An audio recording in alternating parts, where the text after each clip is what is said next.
nous serions plus que vainqueurs. Parce que c'est en toi que nous avions la victoire. William Branham soit avec nous. Merci, nos corps s'est affaibli, mais toi tu es fort. Nous voulons que tu puisses te demeurer dans chacun. Que nous puissions, nous soyons confortés à ton esprit. Bénis cette séance. Le peu de minutes que nous mettons.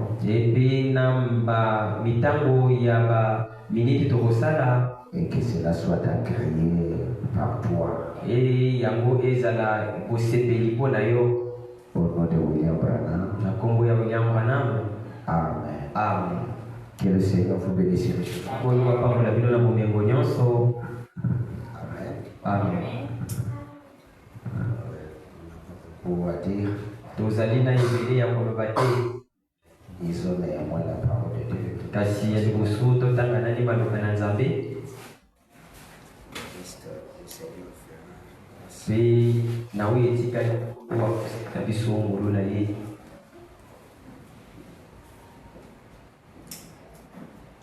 Nous allons lire dans les livres de Isaïe où que nous avions.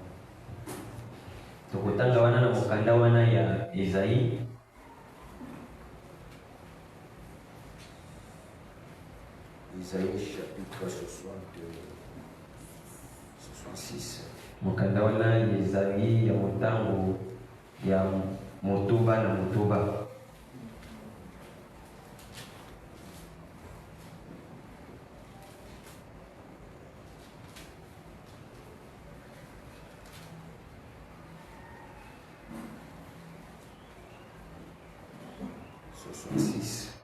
Esaïe Motoba ya Motoba. C'est le dernier chapitre du livre d'Isaïe. Ezali mokanda ya suka ya buku wana Esaïe.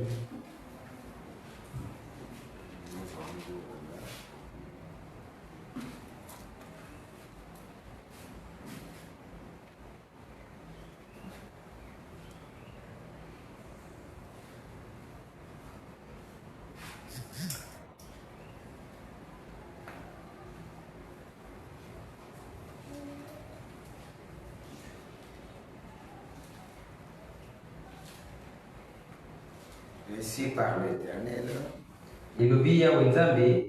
le ciel est mon trône, et la terre mon marchepied. Quelle maison pourrez-vous me bâtir? Et quel lieu me donnerez-vous pour demeurer? Toutes ces choses, ma main les a faites. Et tout ordre reçu l'existence de l'Éternel. Voici sur qui je porterai mes regards. Sur celui qui souffre et qui a l'esprit abattu.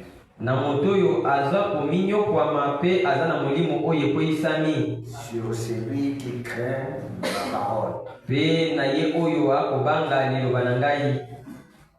Que le Seigneur bénisse sa parole.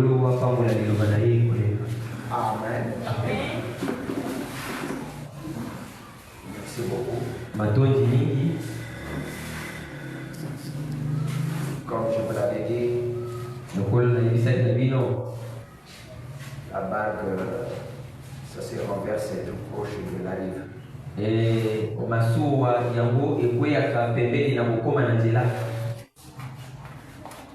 rive, quand elle est proche de la rive.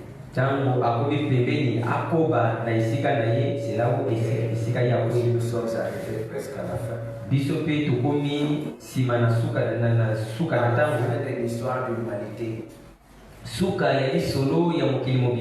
Et que le Seigneur William Branham a en train de dire que les esprits qui se combattent et de la façon qu'il est arrivé aujourd'hui. milimo oyo eza kobundisa bato na lolenge oyo ekomi lelo Ça n'a jamais été. etikala kozala te wuta mokili ezala na ebandeli na yango. Pourquoi? Parce qu'il a compris qu'il est maintenant à la fin. Mpona nini asoseli ete akomi nde na suka Il a fait sortir tout ce qu'il faut mpe ye abimisi bibundeli nyonso oyo akoki kobimisa pour essayer de vaincre le monde, mpona koluka kolonga mokili ya bato pour la chair des gens. to nzoto ya bato.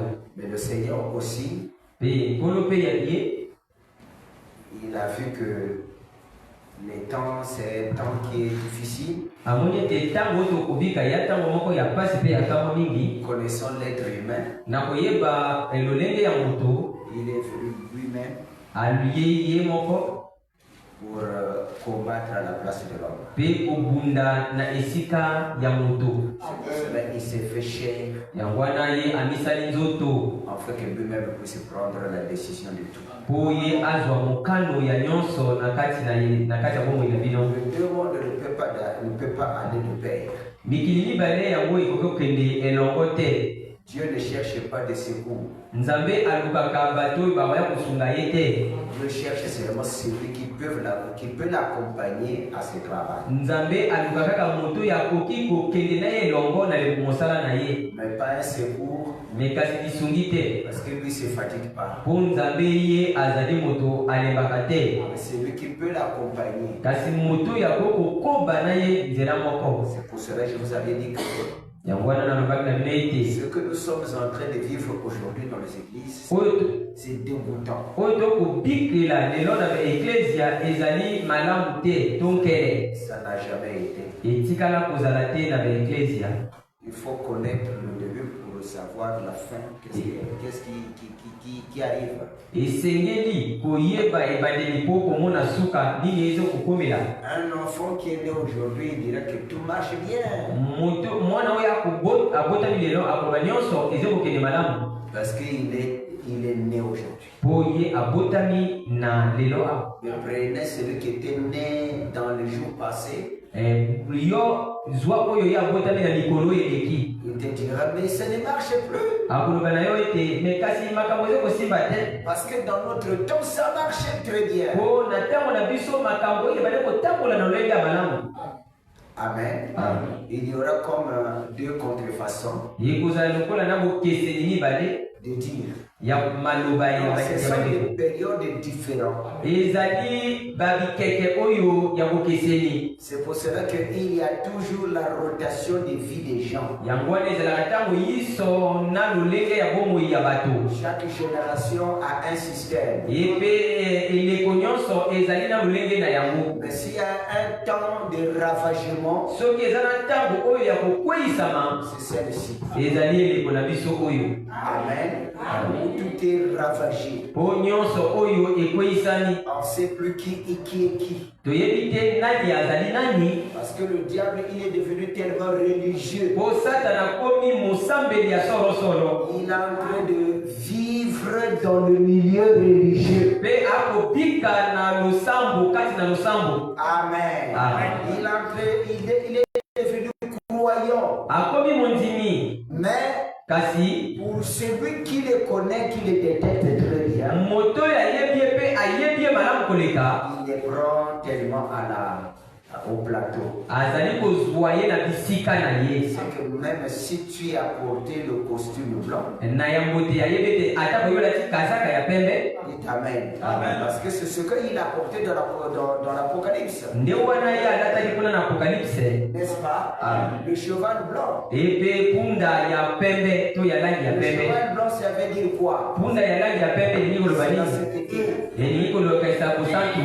Il t'amène. Amen. Mais quand il marchait sur l'œuvre, kasi ntango ali kotambola na mosala na ye il est en train d'outrager. kasi akoboma. Comment celui qui a la sainteté est en train de ravager encore les saints? ndenge nini moto na bosantu kasi azali koboma basantu. Non, il y a un, ça ne va pas. ezali na likambo ekosimba te. Amen. Amen. C'est pour cela que vous voyez que dans les âges de l'Église, yango wana bomoni na kati bileko ya eklezia il y a 4 onctions. ezali na bapakolami ya nguya La mibale. première onction, c'est qui? lipakolami ya liboso ezalaki nani? C'est le lion. epakolami ya liboso ezalaki C'est qui? nkosi. C'est le veau. ezali ya mibale ezali oyo babengi ngombe to ntaba. C'est l'homme.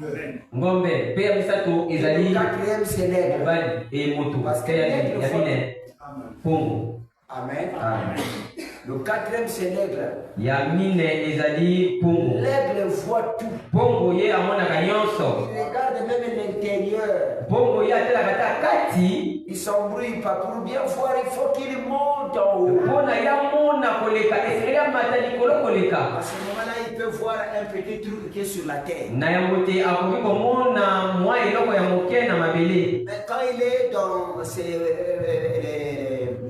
à l'altitude basse, ye soki azali na esika ya se okomona ya komona malamu te. c'est là aujourd'hui nous avions reçu l'aigle yango wana lelo toyambi mpoko qui est William Branham. oyo eza William Branham. Il voit tout, amonaka nyonso, il connaît tout. ayebi nyonso. Or, l'aigle, c'est lui-même. to mpongo nde ye moko. C'est lui qui avait fait sortir les enfants d'Israël sur les ailes des nègres. ye moto abimisaki bana israele kaka na oyo babengi na mapapu ya mpongo. Je vais lire quelque chose ici, là où nous avions lu. na kotanga eloko moko esika totangaki. On était certainement un peu rapide.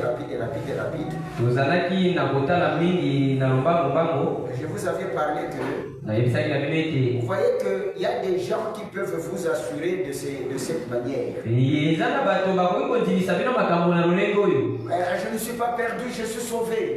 po molingami ngai nakunami te, ngai nabikisami, nayebi oyo ngai Que nakosala. ce soit les prédicateurs, les brebis. ezala batei mpe bandimi bango moko. Rien qui peut m'emporter en enfer. eza leloko te komama lifelo. Je te connais des enfants de fondation. yemaki wuta ebandeli ya mokili. Branham me dit oui. wana malobi ya solo. Pensez-vous de la pensée d'être perdu? bobungisa likanisi oyo bino okebokele lifelo. Amen. Amen. C'est pour cela que il nous a sélectionné yango wana ye aponi biso pour que nous puissions venir écouter la parole. biso toya koyoka liloba na ye. Dites Amen. Amen. Il a pris là-bas. azwi na Il esika a pris wana, là-bas. azwi na Il ngambo a pris wana, là-bas. azwi na ngambo Dans la mosusu famille. mpe azwi na libota. 1, 2, on dit Mibale, que Dieu, misato. c'est Amen. Amen. Il nous a amenés ici, il nous a sélectionnés. mpe aye aponi biso. Mais il nous a amenés dans la justification, la sanctification. amemi biso na kati ya libutisa makutatisa mpe libatiza mpe Pas mosantu. encore accuser les élus de Dieu. nani akoki kofunda baponami ya nzambe. La chose est vraie que na yango te likambo ezali ya solo ce ete qui est trouvé dans le corps, na ntina ete yo oza na kati ya nzoto comme nous venons de le lire ici, na ndenge touti donne kotanga plaisir na akozwa à esengo celui qui souffre. na moto akonyokwama. Dites Amen. Amen. Quelle maison vous allez me bâtir? kasi ndako nini bokopesa ngai te bokotonga ngai. Très bien, la question a été posée, la pensée a été avec David. epe Hein? Et la pensée était avec David. C'est David qui avait regroupé les matériels pour bâtir le temple.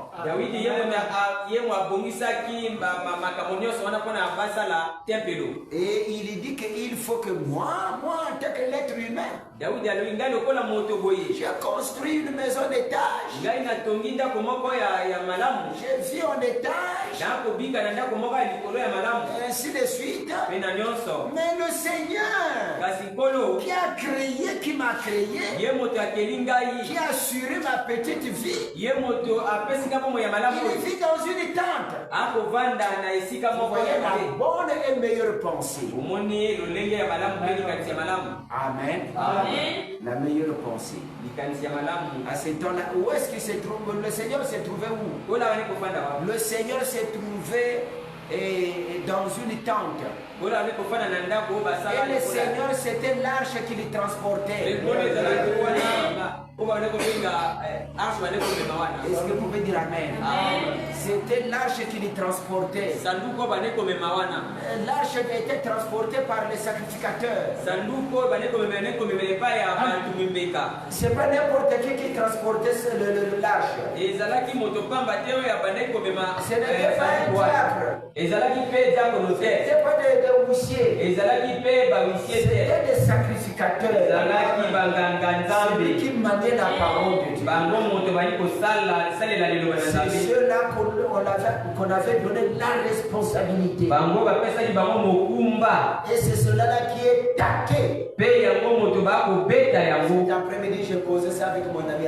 Vous ne trouverez plus de pasteurs dignes. Il n'y en a plus assez.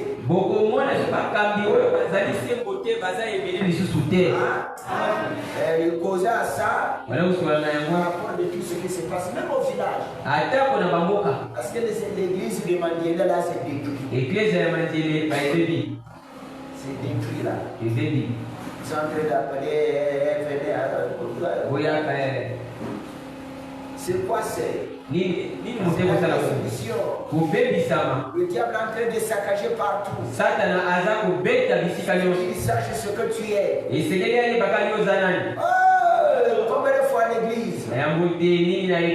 Si ceux qui transportent l'arche est devenu de cette ainsi.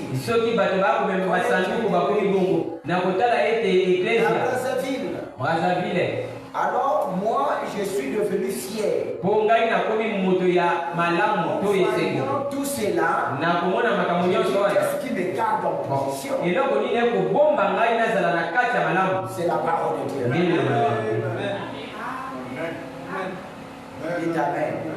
C'est la parole de Dieu. C'est la parole de Dieu.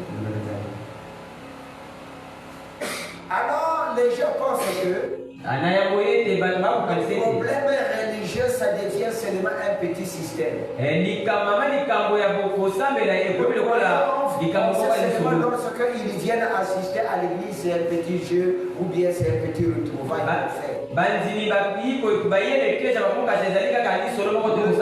Il est religieusement. Il est la vie religieuse. Il a profané la dignité. C'est pour cela que vous ne voyez plus les merveilles. C'est pour dire. William Branham dit que le réveil a pris déjà fin. Le réveil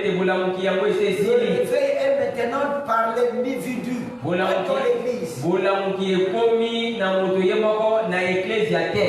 Parce qu'il y a le réveil national. Il y a le réveil national qui est dans toutes les églises. Il n'y a jamais exception. Dites Amen.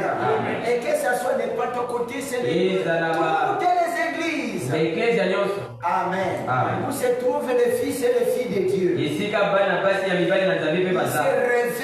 réveillent pour louer, pour acclamer. Parce que la descente du Seigneur est là. Toutes les langues me confesseront. Toutes les me verront. Toutes les langues me confesseront. Les églises traditionnelles confesseront. Partout ils parleront. William Branham. Dites Amen. On les connaît au point où que il y a un message, un prophète qui est venu avec un message. Ce qu'on parle, le réveil. Tous se sont réveillés. Ce n'est pas seulement. D'abord, le message n'était pas prêché dans une église comme nous sommes. Je veux dire, Branham Tabernacle, non? Branham Tabernacle. Le message était au milieu des pentecôtistes.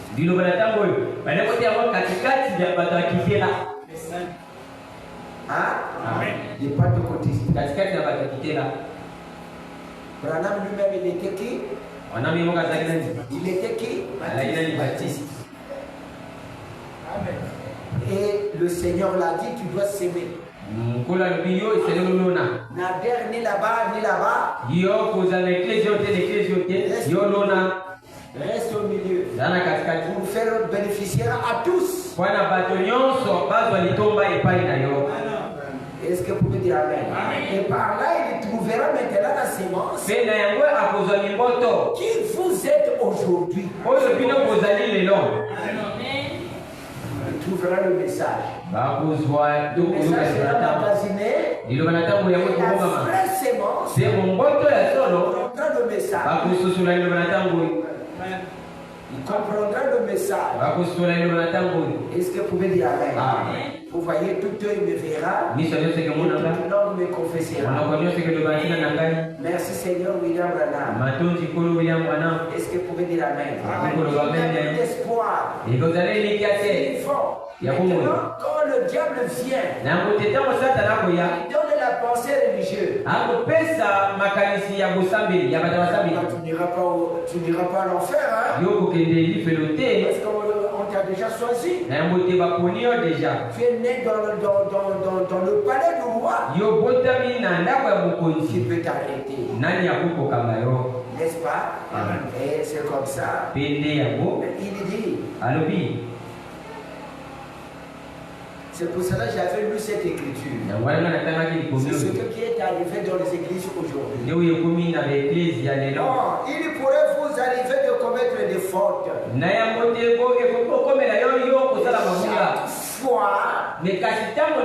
que vous ferez quelque chose de mal, vous en recevrez le salaire. Oui, messieurs. Vous récolterez ce que vous aurez semé. Mais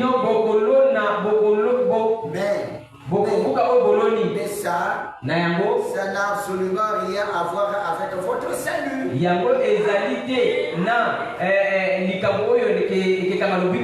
Si tu as la connaissance ou le respect de ton salut, ça il parle à nous. Si la vraie sémence connaissait déjà le salut, il protégeait son salut, il fera le merveille. Personne ne demandera plus son concitoyen. Connaît le Seigneur, mais tous me connaîtront. Jusqu'au plus. Est-ce que vous pouvez dire amen? Donc si vous connaissez que, est-ce que vous pouvez dire amen? Comme Moïse, il connaissait que j'ai mal fait. Mais c'est la pression du peuple. C'est la pression de la chair. Il a manqué de rentrer. La chose qui avait fait que Moïse ne rentre pas dans la terre promise, c'était quoi? La pression du peuple. Il a frappé William Branham une fois. La deuxième fois, ce n'était pas pour frapper. La chose viendra à l'existence. Parce qu'il était déjà frappé au rocher. Il avait fait sortir sur la fente. Cette fois-ci, les peuples n'ont pas saisi. La pression. Il a parlé. Une expérience. Il a parlé. C'est comme ça ne marche pas. Amen. Il a parlé, c'est comme ça ne marche pas. La pression.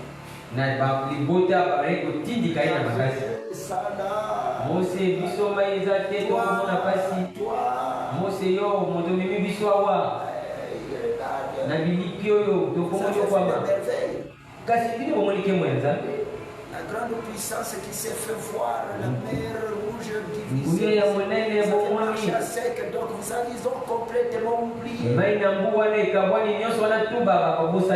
Et l'eau est sortie du rocher. Amen. Amen. Il a parlé. Alubi. Ça ne sortait pas. Il a pris le bâton. Son bâton, hein? Avec depuis le désert. Oui, il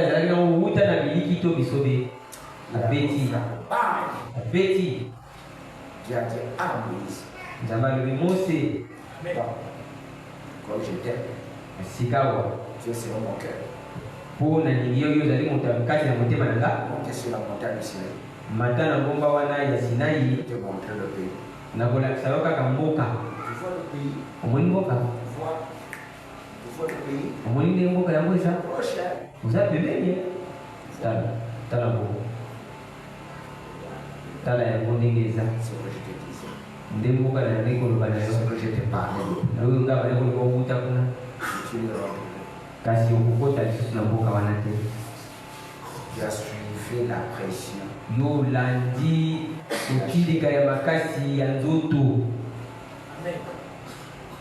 Hein? Amen. La pression de la chair entre. Parce que les gens ont oublié le rocher.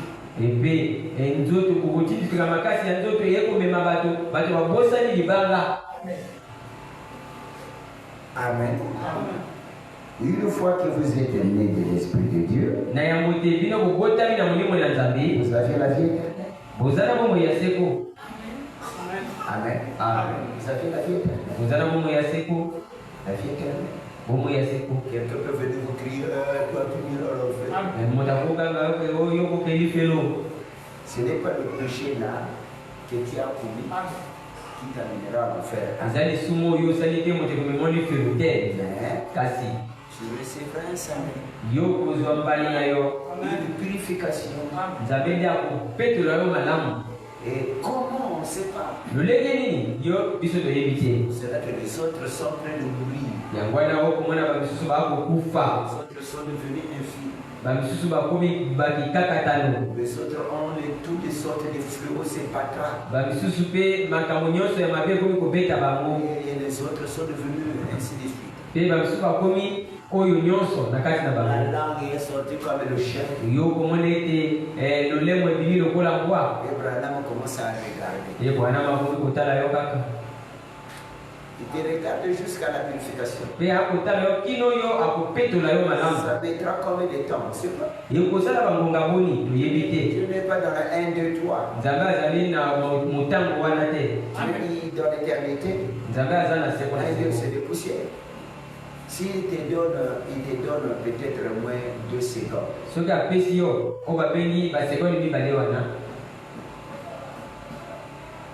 Pas secondes. Si tu donnes au moins, parce qu'un jour est égal à mille.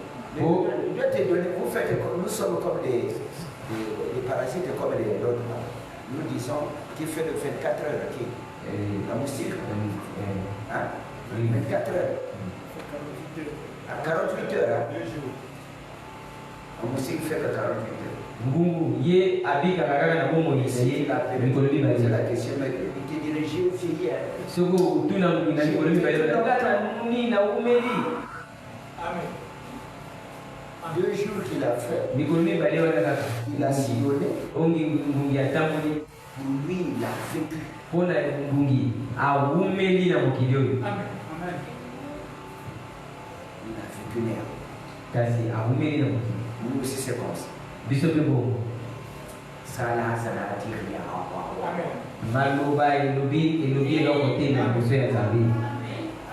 C'est quelques secondes.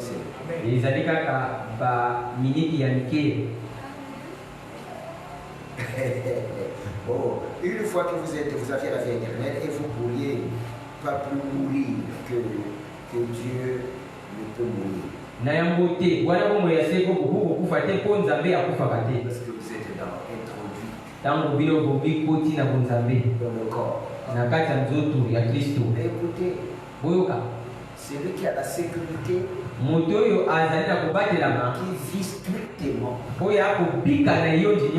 y a aussi une grande bénédiction céleste qui lui a été réservée. Amen. Amen. N'est-ce pas? Amen. les bénéfices ne seront pas les mêmes. Bambani kuzala moko te. Un moto yo akini aloni.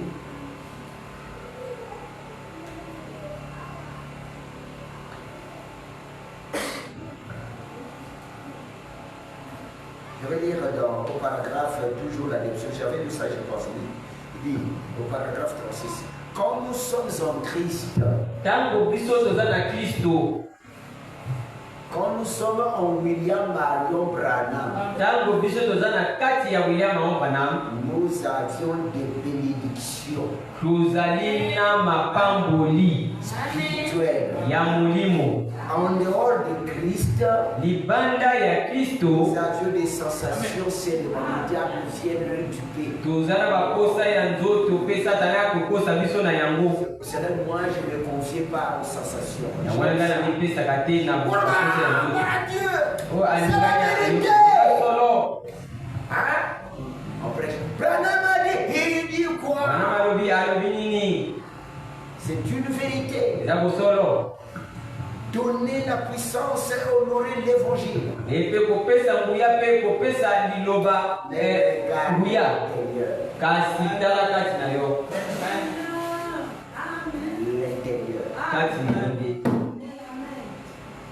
Est-ce que vous pouvez dire amen? Amen.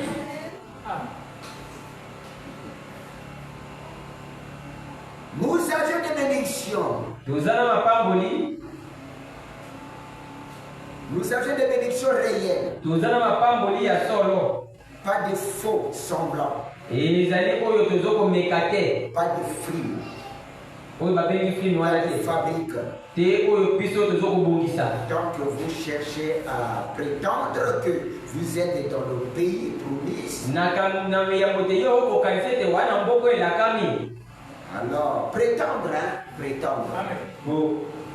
Prétendre.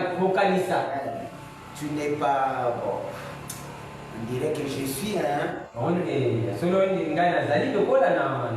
y a des gens qui. On dirait que j'ai le Saint-Esprit. On dirait que j'ai le Saint-Esprit. Dites Amen. Mais le Saint-Esprit, c'est une réalité. C'est la joie. C'est la paix. C'est la bénédiction. Dites Amen. Je dois vous le dire. Celui qui a le Saint-Esprit, le sorcier ne peut pas venir lui en citer.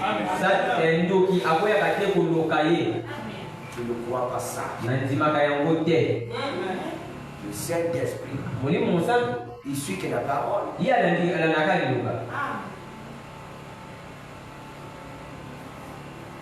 Que est devenu la parole? Vous m'en foutez. Oh, vous en foutez. Oh, ngai bazolo kangai, to bazoko konfute ngai. Pourquoi? Parce que pour arriver là. Po, wana kukoma wana. Pour arriver là. Po, wana kukoma wana. Le Saint-Esprit t'enseigne. Mulimu musantu ye akulakisa yo. Il connaît ça c'est mauvais. Et quand tu rentres dans le mauvais là, comment tu dois t'en sortir? N'est-ce pas? Quand tu rentres dans le mauvais là, comment tu dois t'en sortir? Le Saint-Esprit doit t'enseigner. Je ne crois pas un Saint-Esprit. Comme le mal après il fuit. Après il revient encore. Ce serait un Saint-Esprit que vous allez inviter vous-même qui fera des rotations dans votre vie.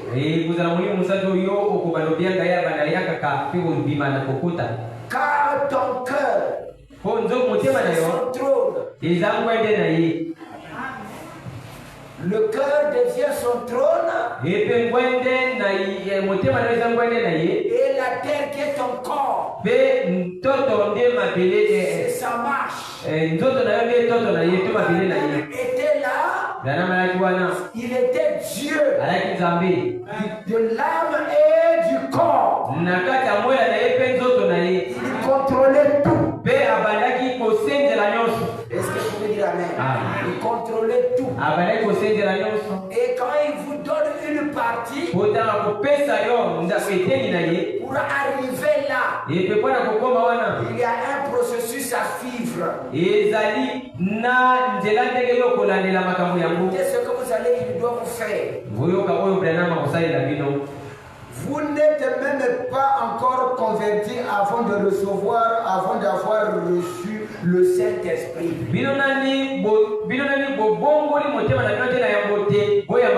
C'est-à-dire à l'église, ce n'est pas être converti. Dites Amen. Être, oh, je suis converti.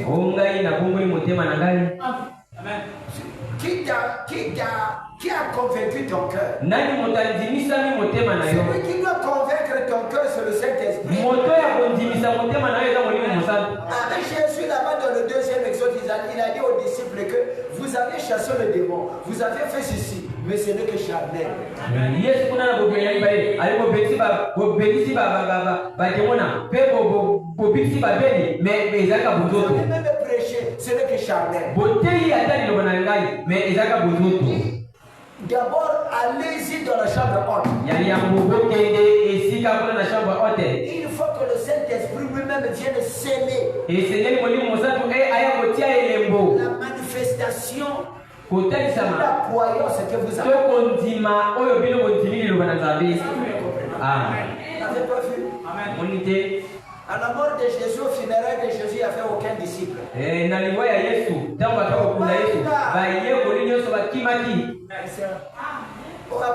Jésus Azalaki, le disciple en secret.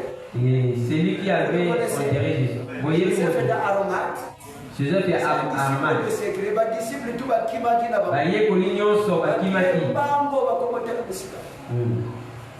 Amen.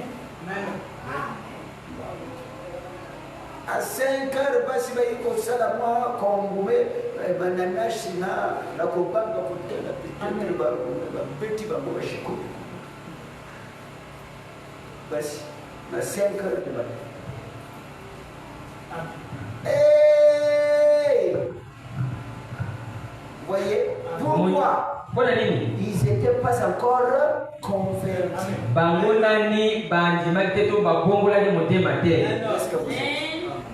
Où est-ce que vous êtes? Jésus a dit de prêcher pour vous.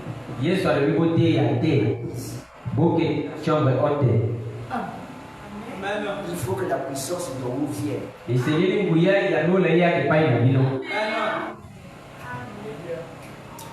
Ah, est-ce que vous me comprenez?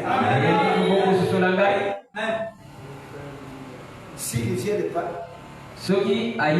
vous aurez que des hypothèses. Et quand il vient, vous voyez, le même Pierre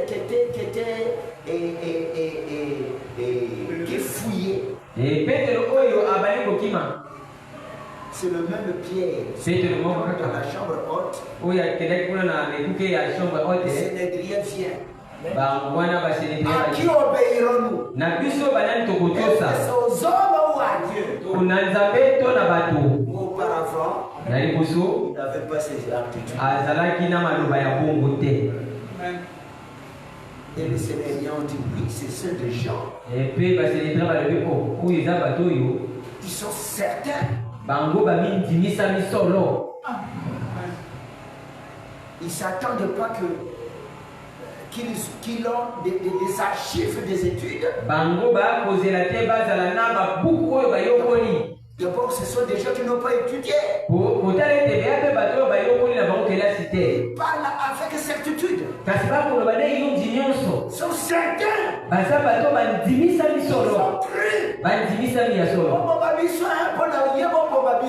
Pour Jésus, tuez-nous. On a compris celui que Dieu a fait. C'est le Seigneur. Il y a un changement. Dites Amen. Amen. Regardez ici. On doit sélectionner. Celui qui n'arrive avec moi, on doit céder l'église. Parce que nous voulons la sainteté. Si vous ne serez pas béni. Vous ne serez pas béni. Vous trouverez que des hypocrites. Il faut saigner l'église.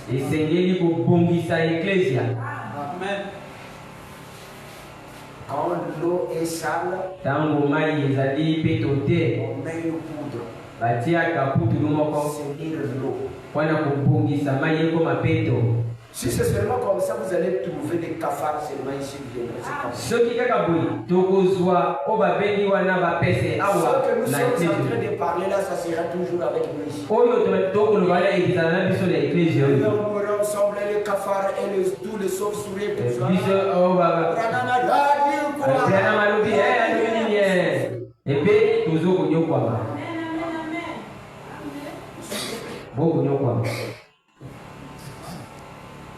Ça ne serait que les sentiments des humains.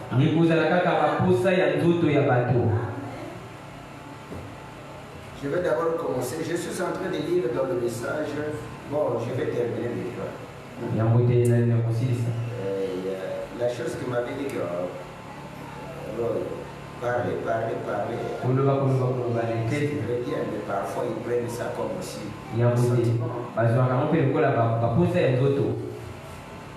Dans le message, la position en Christ.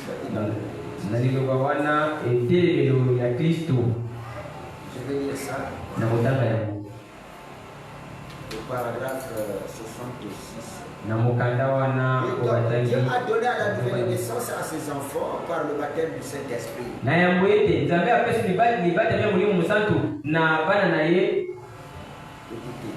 Donc, Dieu a donné la nouvelle naissance à ses enfants par le baptême du Saint-Esprit. On a dit le baptême du Saint-Esprit. Ne confondez pas. On dit le baptême.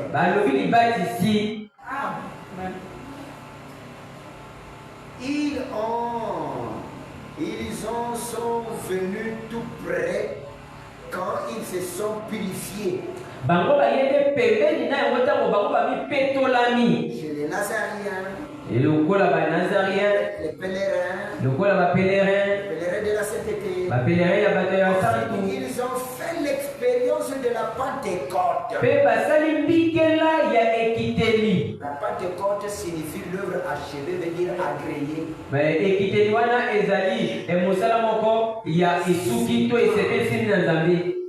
Ou du baptême du Saint-Esprit. De la restitution des dons. Est-ce que vous pouvez dire amen? Amen. De la restitution des dons. Le baptême du Saint-Esprit. La restitution, il a restitué les dons. Les dons commencent à œuvrer d'une manière parfaite. Un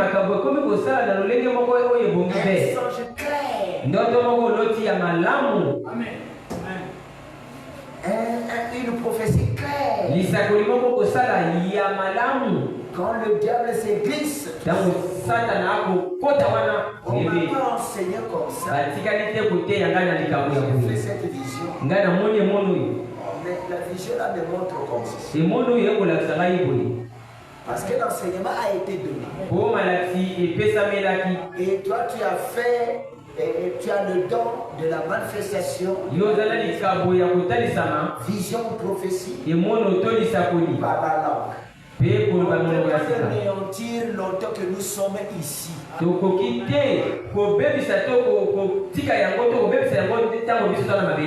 sont allés de l'avant et en parlant en langue.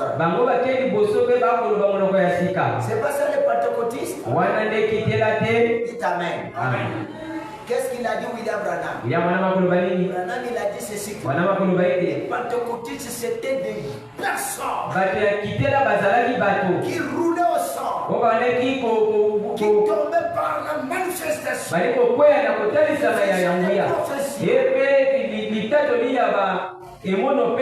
Parfois ils s'est tombé évanoué. la force est partie sans se réveiller. Makasi pe ekeye ala azo kukabula mukate. On versait de l'eau. Pe bale kuboka bomba mai. On les fondait. Le camo pépé. Bale ko tia ba mo pepe.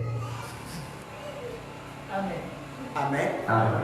Il dit tout ça pour préparer la route. Et ça pour la abba bon s'atela na yi. Wana yebre na malika. Amen. C'est pas ça. Amen. Tout ça c'était quoi? Il préparait la route. Abandaki ko bongisa nzela.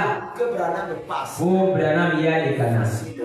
Na ko pese no. La guitare ça fait le courage. Babane ko beta nzenze pe bali na piko to ba. Pas honte. Bali na sonite.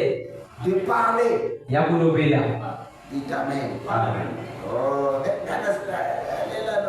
Sonnier. Ah, Sonnier. Sonnier. Merci Seigneur. Amen.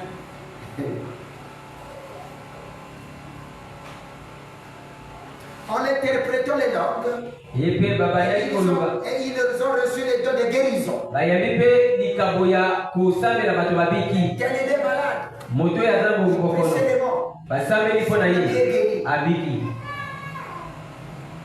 N'est-ce pas? Amen. Mais vous, soulevez-vous mon sapin d'aller la bonne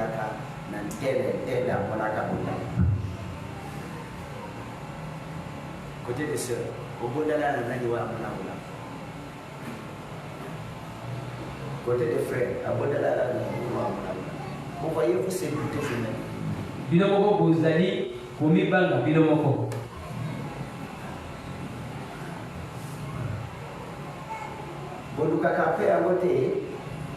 Cherchez pas ça. C'était avant-hier, je parlais avec je ne sais pas avec qui. On était là. La fille là qui court, beaucoup qui chasse les jeunes, les enfants.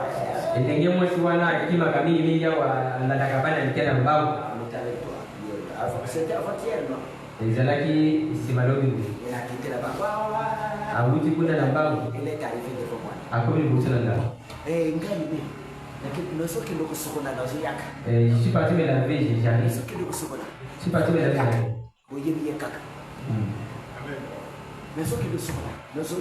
Je suis parti me laver,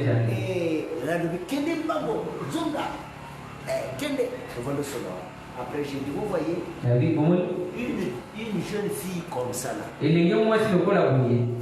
Hein? Tu l'amènes, tu l'imposes les mains. C'est ce que je disais, non? Et elle retrouve la santé. Vous verrez tous les villages. Pourtant, là sera petit. Parce que les humains, ils aiment la chose tangible. N'est-ce pas? Amen. C'est ce qu'on parle avant-hier.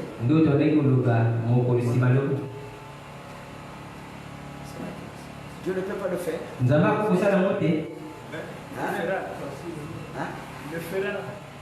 Il le fera. C'est ça qui a donné le grand réveil William Branham. N'est-ce pas? C'est ce qui s'est passé ici. Avant que vous soyez, c'était la grande manifestation. Il n'y en avait pas. Hein? Mais un seul doigt ne peut pas faire le travail. Toi qui devrais le faire. Tu es là seulement à penser, bon, et moi, je vais me marier. Et quand tu dis que je vais travailler, c'est très bien. Mais tu n'as pas la contenance. Ne garde pas la position. C'est ce que tu fais. L'offrande, tu ne donnes pas la dîme, tu ne donnes pas. Tu ne conseilles à personne. C'est à Brazzaville où il y a l'argent. Il court à Brazzaville. Il arrive là-bas. Il y a l'argent qu'il a a trouvé. C'est un petit Moabite qui l'a croisé. Là, il est maintenant avec la moto. Avec une jeune fille. Qui a des longues chevelures.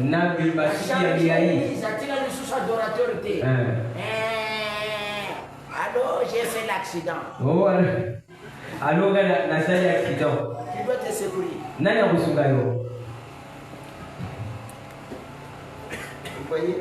Vous voyez? C'est comme ça que tu dois te marier. Tu n'as pas une vision préalable. La jeune fille aussi, pour elle aussi, la parole, ça ne la regarde pas aussi. Il attend seulement celui qui viendra la prendre. Comment ça se voit ramasser comme ça dans l'église? On arrive à la maison, rien de la prière. Le démon vient les ravager. Retour encore à la pensée traditionnelle. Oh Satan. Satan. Tu étais dans le diable, tu es sorti, tu es encore rentré dans le diable. Yo, ça n'est pas Satan. Auquel je ne suis pas Satan. Satan. Tu étais où auparavant? Chez Satan, non? L'évangile t'a ramené, non? Tu es encore reparti là-bas. Tu as fait pour repartir là-bas. Ce qui se passe. Quand il sera dans les difficultés, le système des jeunes garçons, il viendra prendre les bons et derrière la main. Comme Roy ne voit plus bien, pour qu'on ne puisse pas le connaître, cherche là où il y a le poteau. Ici, il devrait se cacher derrière le poteau. Or que nous, on était fiers. Là où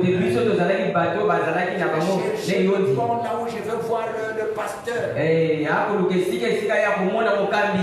je vais chercher là. Non, si je viens en retard, je suis malheureux. Au moment qu'on commence à lire la parole, moi aussi je redresse les épaules pour écouter bien la parole. Il commence à chercher là où il doit se camoufler. On parle de lui.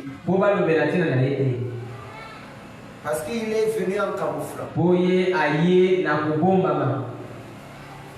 connaît pas. Et c'est l'église. Ça c'est l'église. C'est des systèmes déjà. C'est l'église. Non, on commet le mal. Tu restes à la maison. Tu prends une semaine, il ne vient pas 2 semaines. Tu as fait une purification. Une purification personnelle. Après, semble oublier. Ça veut dire à l'église parce qu'on a oublié, non?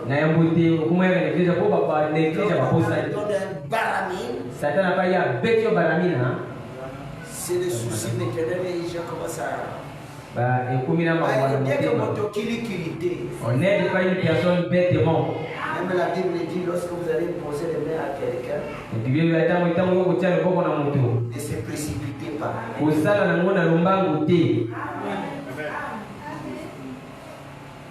Ne se précipitez pas. Alors ils ont gardé les 10 plumes. L'église devient la charge du pasteur. Lui seul. Celui regarde. Comme nous le disons. Qu'il dit, qu'il regarde, qu'il fasse, c'est celui regarde. Mais dès que ça va dérouter un peu, pasteur, tu n'as pas aidé, tu n'as rien fait.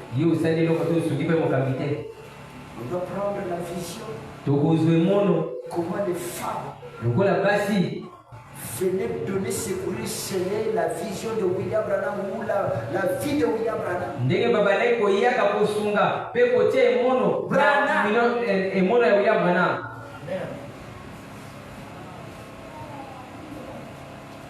Hein?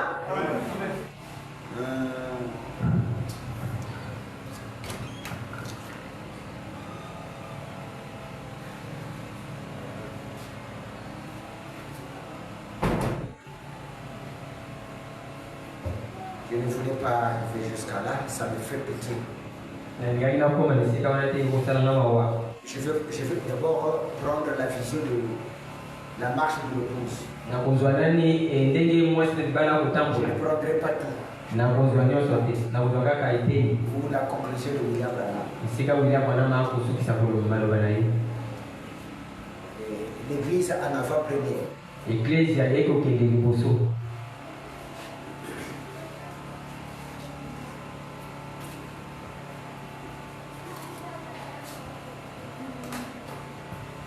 Tandis que j'étais là et regardant, elle continuait de défiler. De l'église. Amoni, il a vu les gens qui doivent rentrer. Les noms n'étaient pas mentionnés dans l'église.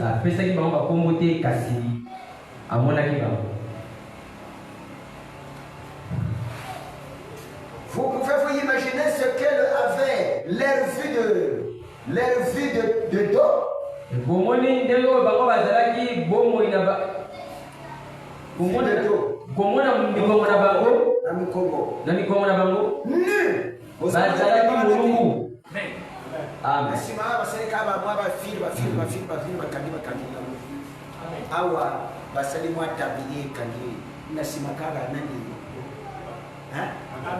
Je suis en train de voir ça dans la rue. Amen. Les jeunes filles bien potées. Hein? Branham n'avait pas vu ça. Il avait vu ça.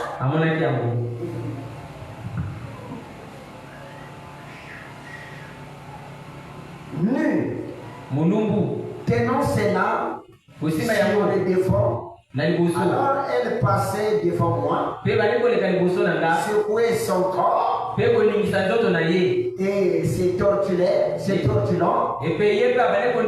lançait des jambes de côté comme cela.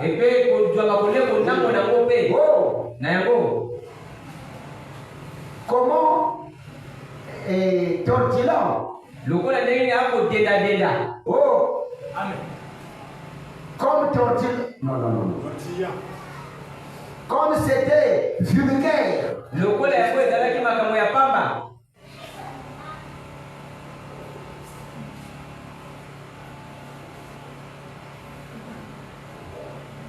Attendez. Et je. Comme c'était vulgaire. Cette façon de se conduire. De secouer ainsi son corps. De tout côté. Et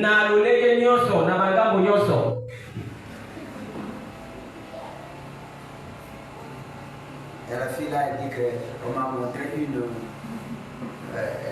je ne sais pas dans le portable, que les garçons, les hommes qui ont costume, qui partent en fer, dans le portable. Regarde, beaucoup de hommes qui voient en fait. C'est le mensonge. Lui, il regardait que le film, beaucoup de hommes qui partent en costume, qui partent en enfer. Les autres qui partaient, je ne sais pas, moins des gens qui étaient en costume blanc, qui partaient au ciel. C'est le mensonge. Branham a dit qu'il a vu beaucoup de femmes en enfer.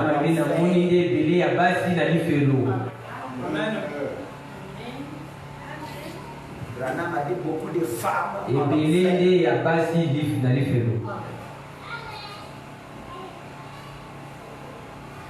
C'était vulgaire, cette façon de conduire. C'est secouer ainsi son corps et de tout. Qu'est-ce que cela signifie? Frère Branham, je ne sais pas. Je vous dis simplement ce que j'ai vu. Lorsqu'elle est passée à côté de moi, je l'ai regardée. Je me suis senti défailli. Et je me suis simplement détourné. Pensons, oh Dieu, alors je suis condamné. Inutile d'essayer. Je ferai aussi bien de démissionner. Quand il a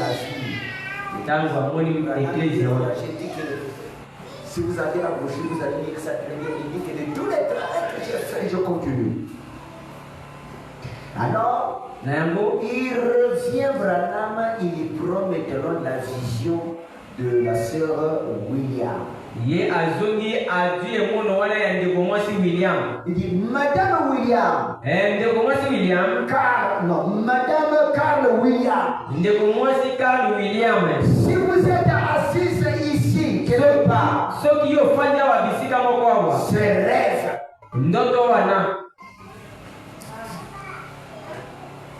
Elle était partie dire le rêve à William Branham. Branham, il a écrit, il a gardé ça. Cela commence à se confirmer. Ces rêves dont vous m'avez parlé, c'est un tel rêve que tu m'avais parlé.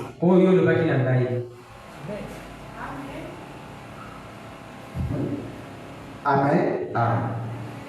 Il y a quelque temps, c'est lui que vous aviez eu l'autre soir et qui vous a tant préoccupé. On voit là l'interprétation.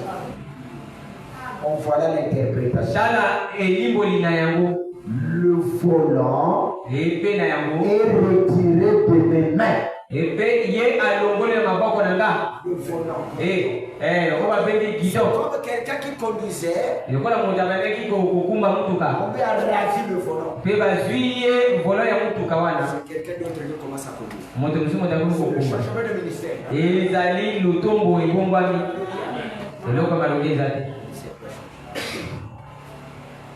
Le volant m'a été retiré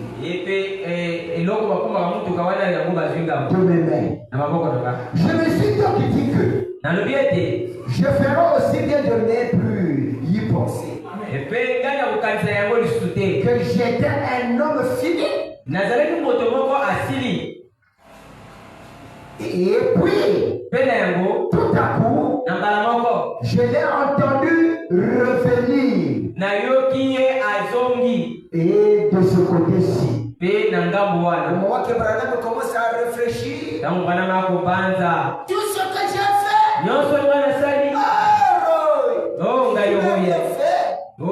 il consolé. Il lui montre encore une équipe de croyants ou de jeunes dames de l'église.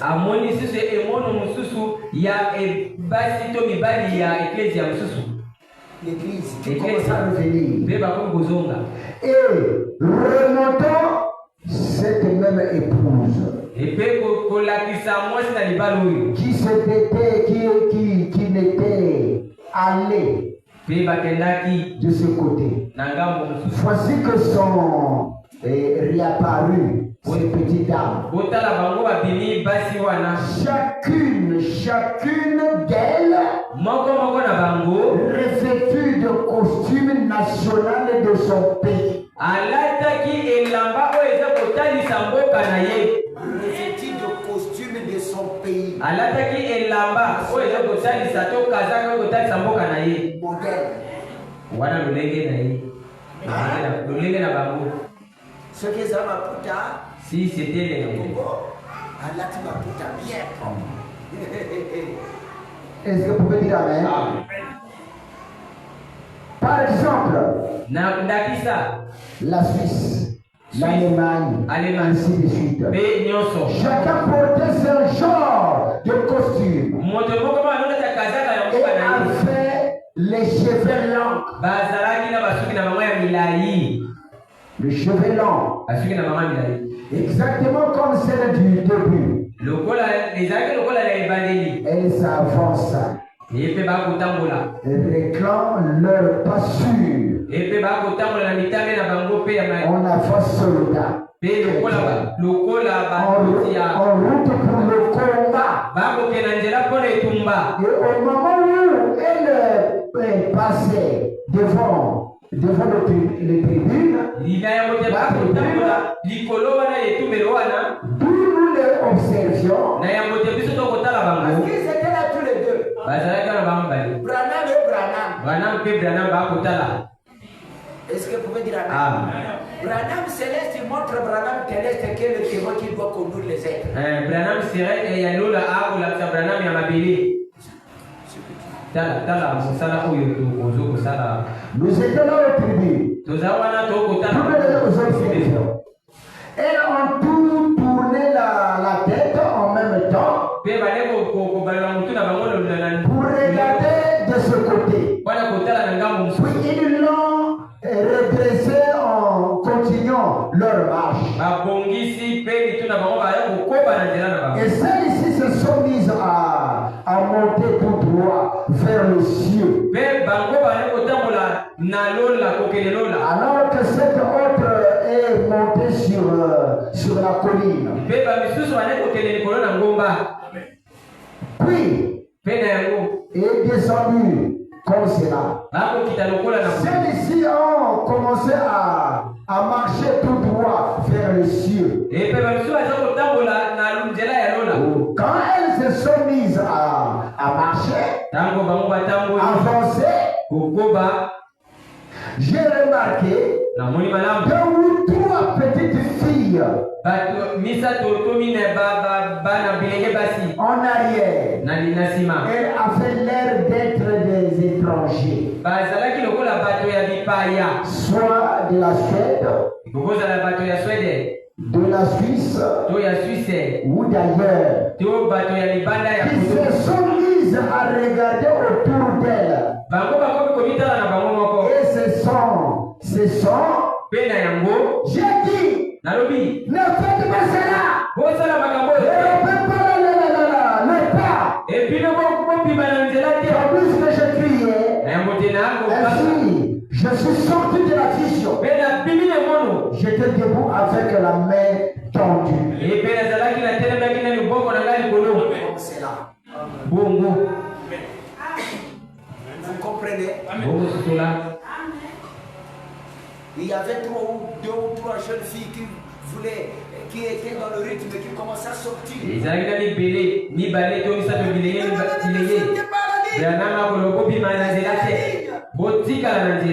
Amen. Amen. Oh Seigneur, oui, Abraham, qui nous aide. Les dents manifestent.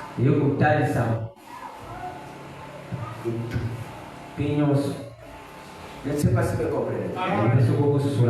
Quand moi j'ai vu ça, je pense que j'étais là. Je pense qu'il faut que je sois là.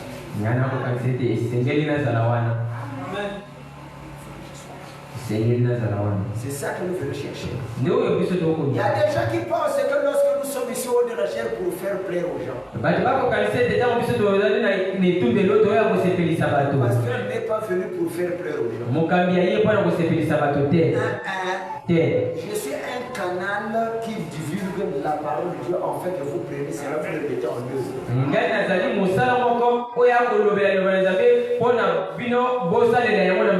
Je peux mourir et l'église là aussi, c'est dessous. Si vous ne trouverez pas quelqu'un qui doit être compétent, c'est ce que nous travaillons. Un enfant qui doit être héritier, il travaille ensemble avec son père. Papa est en train de travailler. Aussi il est en train de faire.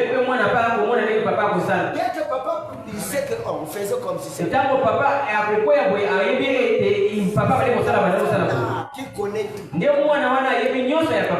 connaît pas. Il y a une maison qui est arrêtée là, non? Hein? Si vous ne faites pas très attention, ça serait catastrophe. Parce qu'il n'était pas tellement dans la symphonie du rythme des gagnants de son père.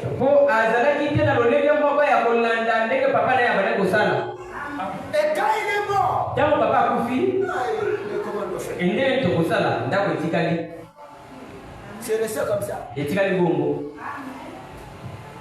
Si vous connaissez les filières. Papa c'était le chant.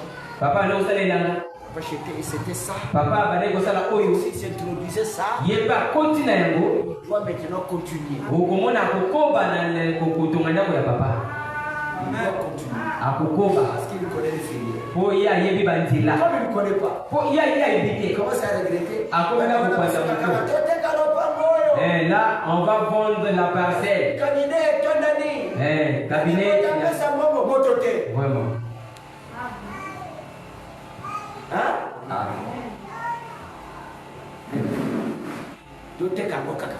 On va vendre ça seulement. On va vendre ça seulement. Mais s'il y avait quelqu'un, dites Amen. C'est pour cela la foi de Dieu. C'est détruit. La foi de Dieu.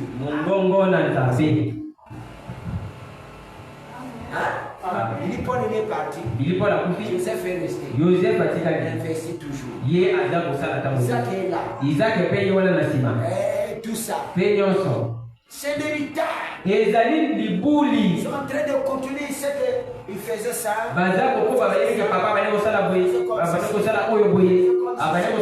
Touché là-bas. Il partait comme si c'était. Il appelait là-bas. Il regarde.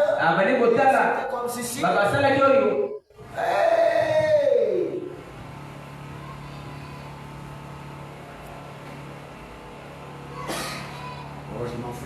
Ça c'est le riba. Moi c'est les affaires. C'est très bien, c'est pas mal.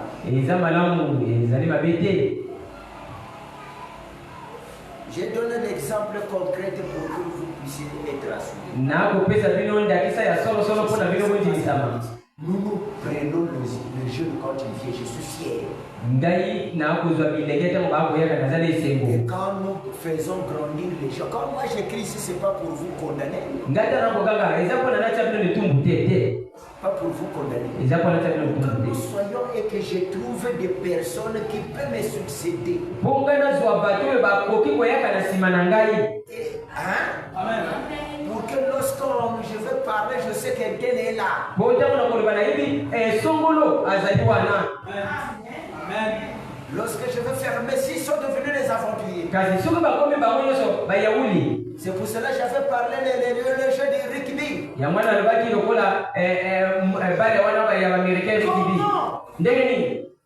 Ça ne peut pas se faire. La croissance d'une église, moi. Si j'avais une grande église, tu quittes là-bas, tu viens ici, tu te poses d'abord la question. Là-bas, qu'est-ce que tu as fait? Qu'est-ce qui t'a amené ici? Là-bas, parce que là-bas, ici. Mais il y a, ce que tu vois là, c'est des gens qui ont élevé, non? Hein? On a acheté ça là-bas. Ce sont des gens qui ont compris le Seigneur. Ils sont élevés. Tu quittes là-bas. Tu as échoué. Tu viens de solliciter l'église. Tu feras l'aventure. Tu resteras brebis. Maintenant les assoiffés des brebis. pose plus de questions. On ne demande plus. Ça devient seulement l'église est là. On doit avoir beaucoup de brebis. Amen. À traverser 4 églises.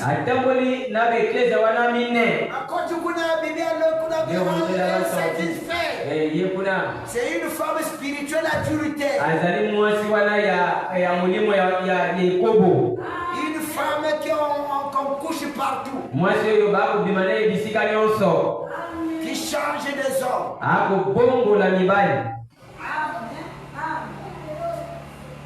Je ne sais pas si j'essaie de comprendre. Qu'est-ce qui manque? La vérité. Ils sont dans l'erreur. Je resterai avec la vérité. Ça va fleurir.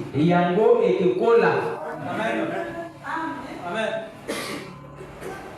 Est-ce que vous pouvez dire amen? Amen. Le diable est très très rusé. Les gens qui ont mené la guerre dans cette église, souvent ce sont des gens qui ont quitté loin.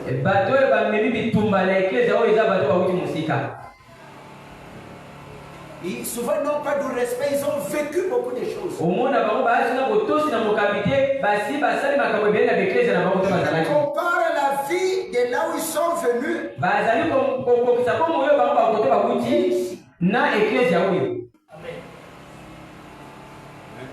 Tu ne veux pas? Alors au lieu de tenir tranquille, de lever, non, il commence à nous quand on était là-bas. C'est d'une femme adultère. J'étais avec Jacques. Chaque instant on sortait. Qui m'a pris.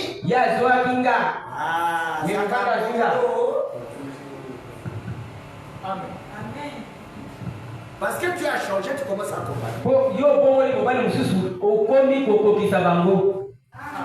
Oui, ça va venir. Tu commences à le comprendre.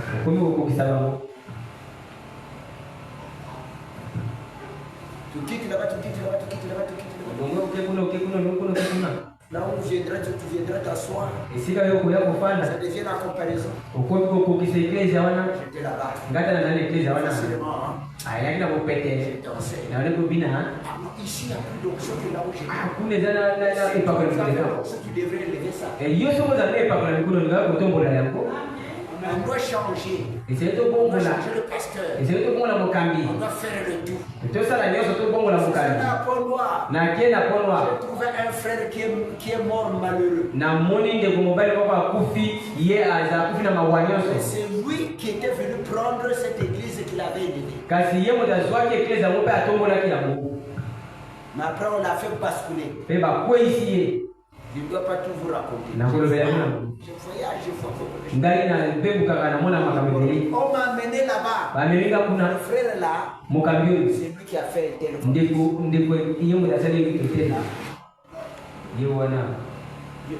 Il est mort, c'est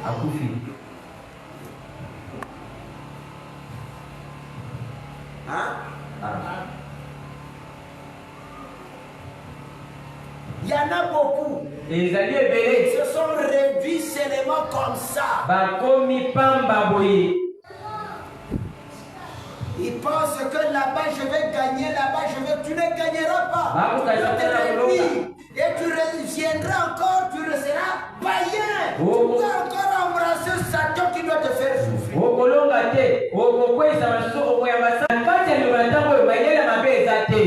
Dit dans le mariage de l'agneau, 3 femmes. Tu peux séduire ton mari. Tu ne séduiras pas le Seigneur. Tu peux séduire ton mari. Et tu ne séduiras pas le Seigneur. Le Seigneur voit tout. Il connaît l'intérieur. Hein? C'est ce qui s'est passé ici.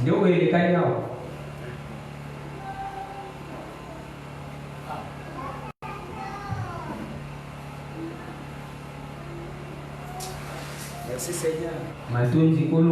Ça fait mal. Pour terminer, finir là où je suis en train de lire au paragraphe 67.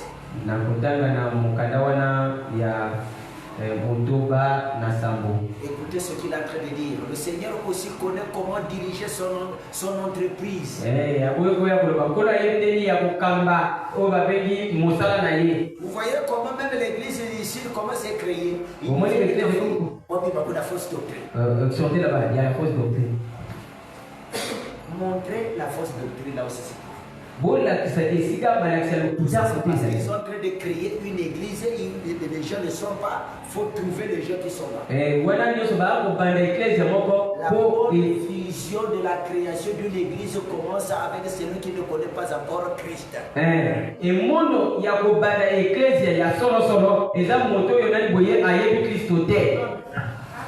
Et que tu dois le soigner. Quelqu'un, quoi? Mais quand tu dois ouvrir une clinique. Mais tu ne dois pas aller chercher celui qui est bien porteur là de venir aller à ton clinique. Il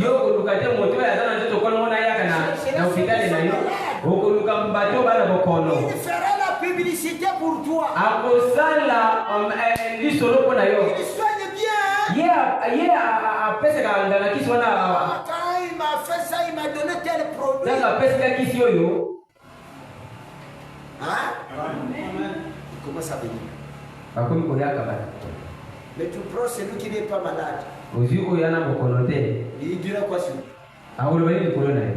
Qu'est-ce que tu l'as donné? Quelle pilule que tu l'as donné? Même si je vais aller donner la publicité, je vais faire la publicité. C'est la seule hypothèse parce que les effets concrets. Tu lui as donné un traitement. Il est convaincu. Ça c'est un infirmier. Il m'a fait un bon traitement.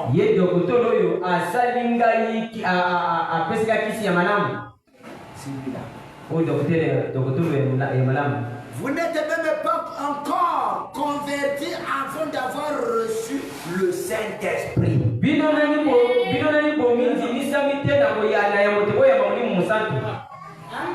Vous n'avez pas encore le Saint-Esprit. Tu n'es pas converti. En voyant cela, que tous les jours nous devrons être à l'église pour vous enseigner. On vous amène au Saint-Esprit. Ce n'est pas que vous regardez la photo. Non. Vous devrez d'abord connaître la photo. Il faut que l'image là se détache, s'assoit dans ton cœur.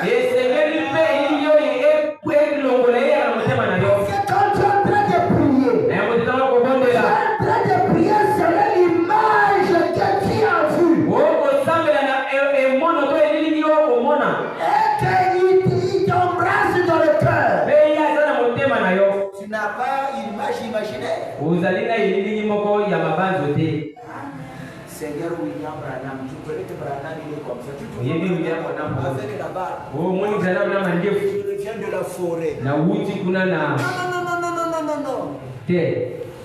Non. Branham n'est pas comme ça. Hein?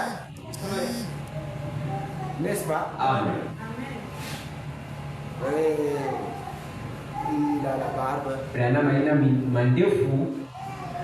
C'est pas comment.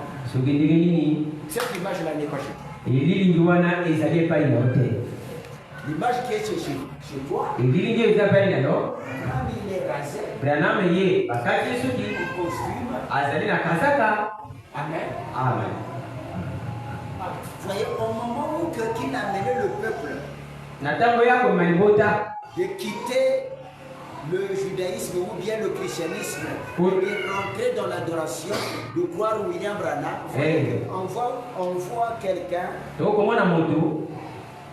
soit en vision, il voit qui était en robe. Celui qui était en robe. Qui était en robe.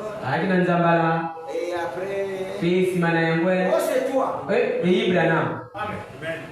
Et quand il dit c'est toi, il n'est plus en robe.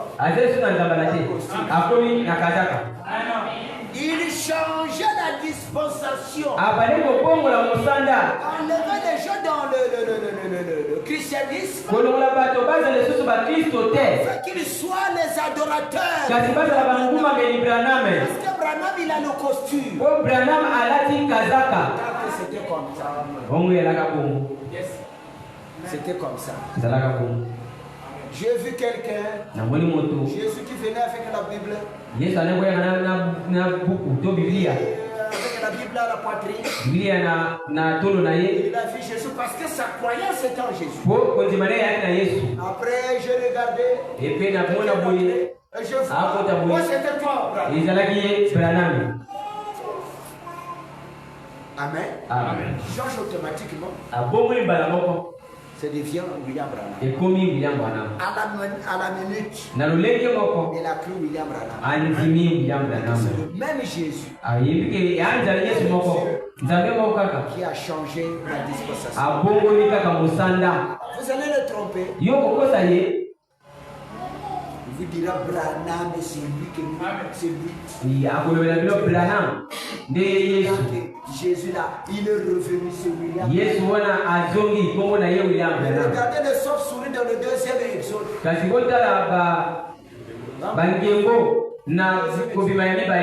Jésus, c'est moi Jésus. Il a changé la dispensation.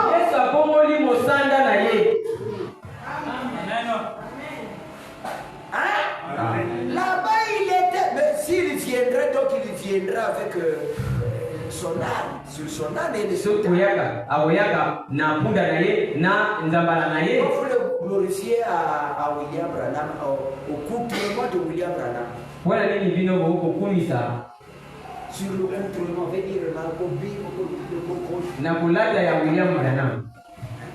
William Branham. Mais c'est comme ça qu'il devrait venir chez les nations. Et avec quoi? Moderniste. Disons, étant dans le véhicule. Parce que c'est ça le chevaux. N'est-ce pas? Il roule partout.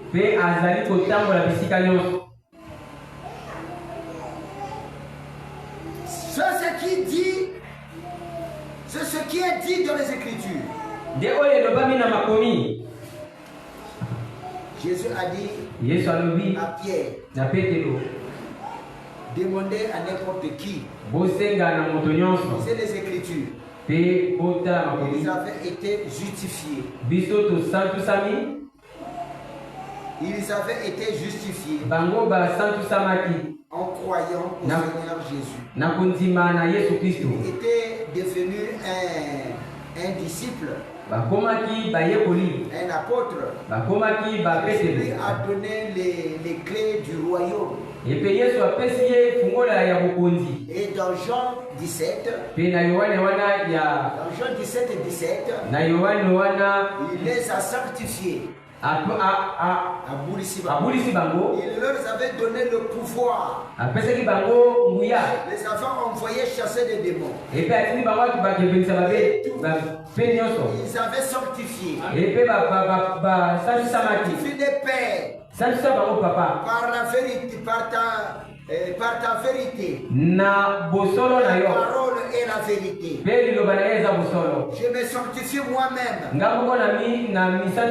à cause de eux. À cause d'eux. Dites Amen. C'était ça.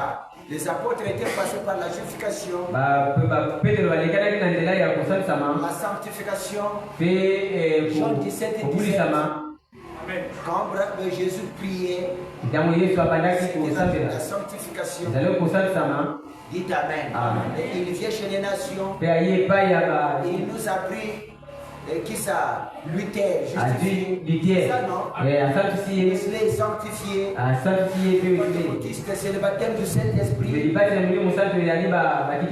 Dites Amen.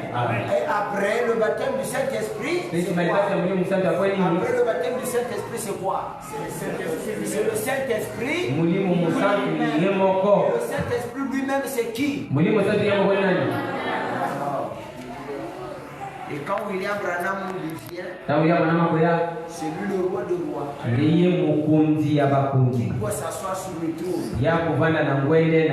N'est-ce pas? Il doit s'asseoir sur le trône.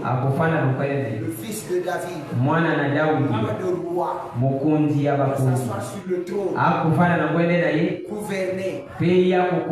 Est-ce que vous pouvez dire Amen? C'est qui? William Branham. Le millénium. Millénium. Ce n'est pas l'imagination. Ce n'est pas l'imagination.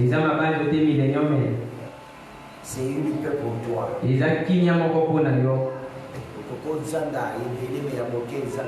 Tu peux manquer tout, mais le peu là, tu ne peux pas manquer ça. De sagesse. Mayele. Amen. Kimia.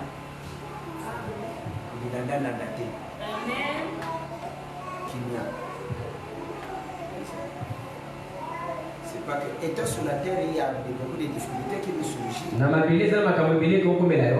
tu as toujours l'espoir, ça va finir.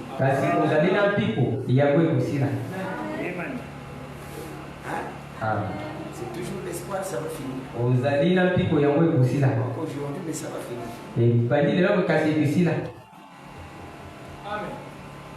Mais ne provoquez pas le diable de l'appeler de venir mater votre vie. Pour les jeunes, je vous dis la vérité.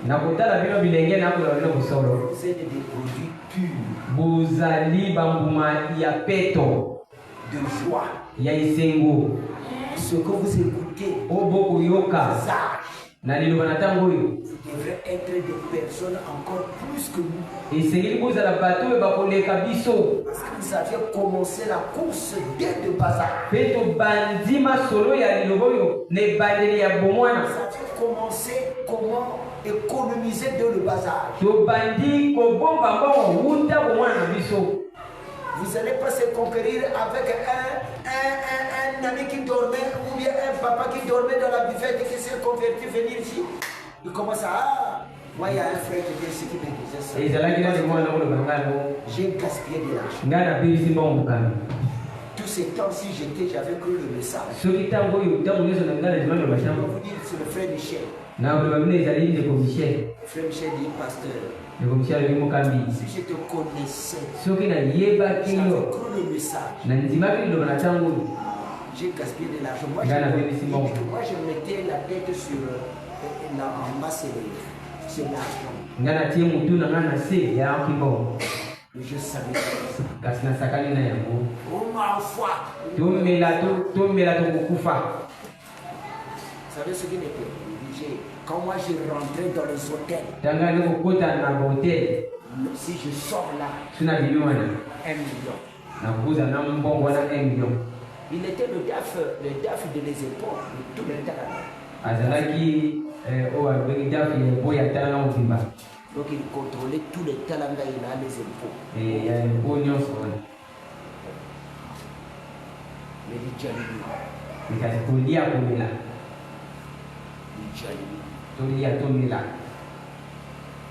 moi je suis à Saraki na Iwana T. Moi je suis à Yakufaka. C'est pas ça. C'est des enfants. Mais quand il est mort. Frère, ça va. Église, ça va. Oui, les frères, oui, l'église. C'est le frère Léonard seulement qui est là-bas. C'est toi, ça. Tous les frères qui me connaissaient. On avait eu des problèmes avec sur lui, avec les frères qui étaient ici.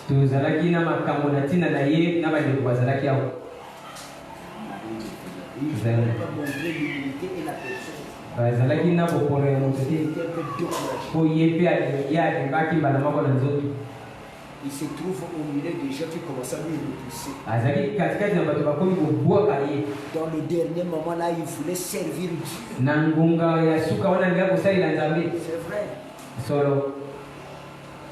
Il voulait servir Dieu. C'est dans la maladie, il a construit la maison qu'il a laissée.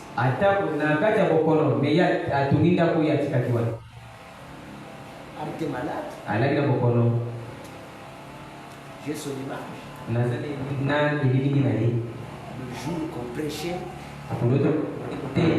je ne sais pas si c'est moi qui prêchais, si c'est le jeu de problème. Il avait abandonné sa canne ici.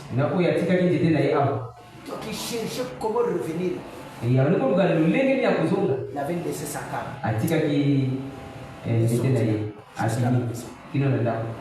Il arrive à la maison. 2-3 jours, ça ne tenait pas.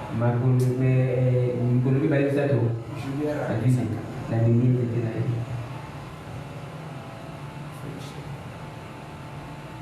Il a s'amusé avec de l'argent. Parce que j'ai s'amusé avec de l'argent. Il a mangé des scénettes pour dire des choses. Si parmi les gens qui ont de l'argent, si Dieu avait voulu que je puisse avoir beaucoup d'argent, parce que j'avais fait appel à quelqu'un qui était venu pour beaucoup de choses. J'ai vu la valise d'argent, quelqu'un qui est venu acheter un produit.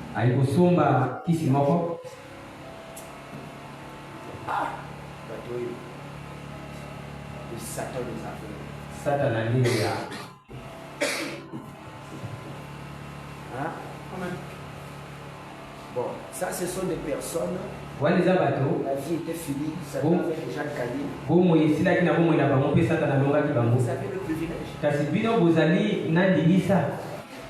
Vous avez le privilège. Tu sais comment épargner. Tu sais comment régler cette situation. Comment demander conseil. Tu dois faire avec ce peu d'argent. Que lorsque je dois me marier, néanmoins il y a un peu qui est resté, je veux faire comme ceci. Tu as une vision, bon, je veux me marier dans 5 ans. Dans les 5 ans, je vais travailler beaucoup. Il faut que j'ai une réserve. J'ai ça pour la continuité de la après, tu dois ainsi de suite. Il y a des personnes, même à ceux qui sont allés à beaucoup de conseils. C'est au conseil. Il donne le conseil.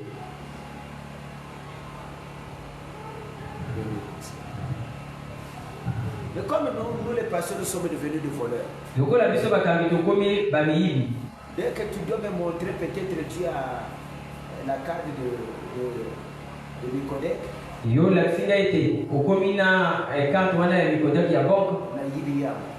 Je vole ça. C'est pour cela que vous aussi vous êtes devenus des prudents. Il y a des bons pasteurs qui peuvent te faire évoluer.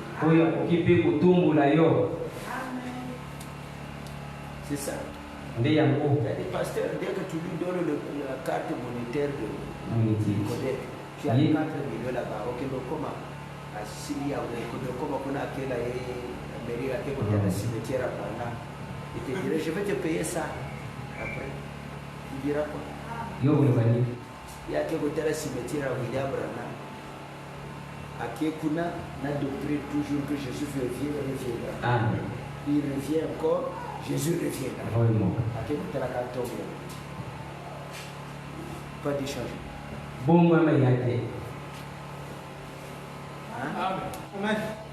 Que le Seigneur Branham vous bénisse. Solo Branham,